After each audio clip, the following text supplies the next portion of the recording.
So we had the Cody promo, and this guy's got to do a rebuttal to The Rock, who's just killing it. Yeah. And I will say I thought Cody did a very good job. He did. The story of this was, I don't buy that fucking memo for a second, Dave. There was a memo. I think it's bullshit. No, there was a memo. Everyone got it. But Cody. they gave Cody, Cody was, because I asked, I go like, what was the deal? And it's like, they knew that he had to come back. But there's absolutely a memo. I got that from several different guys. Well, and there's been other reporters who've had it too. So Cody, that's not a nothing, I mean, and no one else is allowed to do, no one else is allowed to do that. But he was given the opportunity to do it because basically they didn't want him to, they wanted him to stay babyface essentially. And I mean, if he came off badly on this promo and Rock came off so great in Memphis, it's like that's not what they want. I mean, but he was fine. He brought his dog. You know what I mean? It's like that's all the little. Dude, this guy came out. He was cheered like crazy before he said a word, and then he says Rock called himself a heel, but he goes, "That means you're a bad guy." But you know what? I've known some heels, and you're not a heel. You're just an asshole.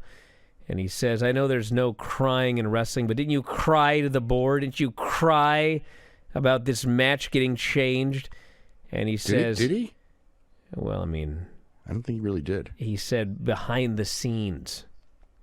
Well, said the TKO board gives you everything. Wait a minute. Okay, the change he asked for was for Cody to be in the main event.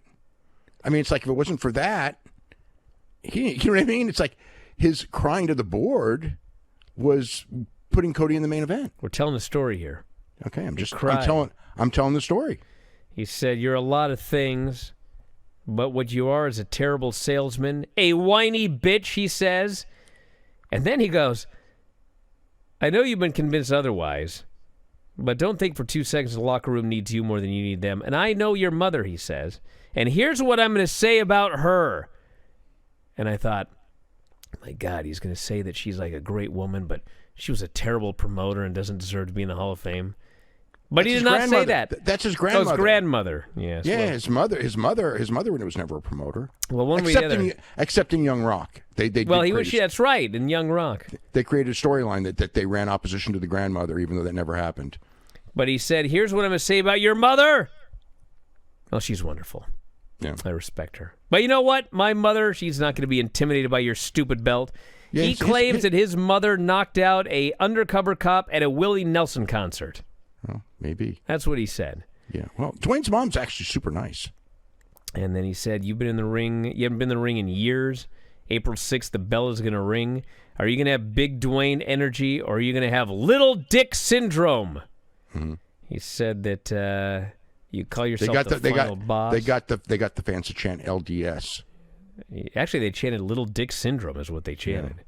Yeah. And then he said, "Kudos to Brian Gewirtz. Perhaps you are the final boss, but I think you're just Roman's side chick." And the place did go nuts for this promo.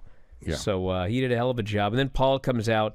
And long story short, the agreement is, well, on SmackDown, it's going to be one-on-one. Roman promises. But you have to promise that you're not going to bring anybody. And Cody agreed. So then scooting back to where we were, we had... Nia Jax did a promo. Nia and Becky both did promos for tonight. Then we had New Day versus Otis and Tozawa qualifying match for the tag title match, the ladder match. And Kofi gave Otis a tornado DDT. Woods hit a spiral powerbomb, pointed at the sign, did the rope walk, flying elbow, got the pin. New Day is going to WrestleMania, but not poor Otis and Tozawa. Then Liv said tonight Nia was all hers. Make sure you kick her ass. Seth told Cody, "Are you sure it's one-on-one?" Cody said, "Yep, one-on-one." And then the main event, Nia Jax, Becky Lynch, last man standing. And I thought they had a very good match. Very good match, and yeah. I don't think I have ever seen a Nia Jax match where she was so going out of her way to be safe. I mean... Oh, she had to. She was wrestling an egg is what she was doing. If she would have hurt Becky Lynch, that would have been horrendous at this stage. And you know what was funny is the last match they had two spots that completely sucked. One was when Becky drop-kicked Nia, and Nia sold it so bad that the announcers thought that Becky missed, even though she didn't. And then when Nia tried to give her the Samoan drop into the post, and she wasn't looking, and she missed the post, and Becky just got thrown on the ground. I swear to God, those two spots were the very first spots they redid in this match. The first spot was Becky doing the drop kick off the top. Nia sold it way better and bumped outside. And then Nia grabbed her for the Samoan drop in the post. Hit it perfectly. And then did another one into the barricade. Did it exactly as she was supposed to, so that she corrected her two botched spots from the last match. And then, like, everything she did. Like, to the point where her chair shots and cane shots were so light that it actually was too light. It actually looked fake. But she was doing everything in her power to not hurt anybody in this match. And then at the end, got to give her credit, they did a manhandle slam off the apron through a table, and she took a total flat back, crashed on the floor, big bump, which was not the finish, by the way. And then she crawled over to the table, and Becky did a leg drop off the ladder, put her through the announce table. And Nia did not make it up that time, so Becky won. And it was a very good main event. And then Rhea came out and had the stare down with Becky as the show went off the air. And as far as like focused build to WrestleMania, I mean, talking or no talking, however much there was, they did a great job on this show building up these matches. Oh yeah, they made the key matches important, and got the teams in there for the tag title and all that too. So yeah. All right, a couple of other notes here. NXT is tomorrow. They've added an interview with Tony D, who's getting the title shot over Mania weekend. Trick Williams, Noam Dar. We have tag team qualifiers with Gallows and Anderson versus Hank and Tank, and Axiom and Nathan Frazier versus the No Quarter Catch crew. Riley Osborne versus... So we're having tag team qualifiers on NXT, Raw, and SmackDown all at the same time? Yes. Yeah. Okay. And for Raw, it is the winner just goes to WrestleMania. SmackDown is a mini tournament where the people are winning a tournament match to get into a match to find out if they go to WrestleMania. Yeah. So if you're confused, join the club. Riley Osborne versus one member of the No Quarter Catch crew. We got Roxanne versus Tatum. Sol Ruca versus Brinley Reese has been added. And Obafemi and Tony D will both do interviews.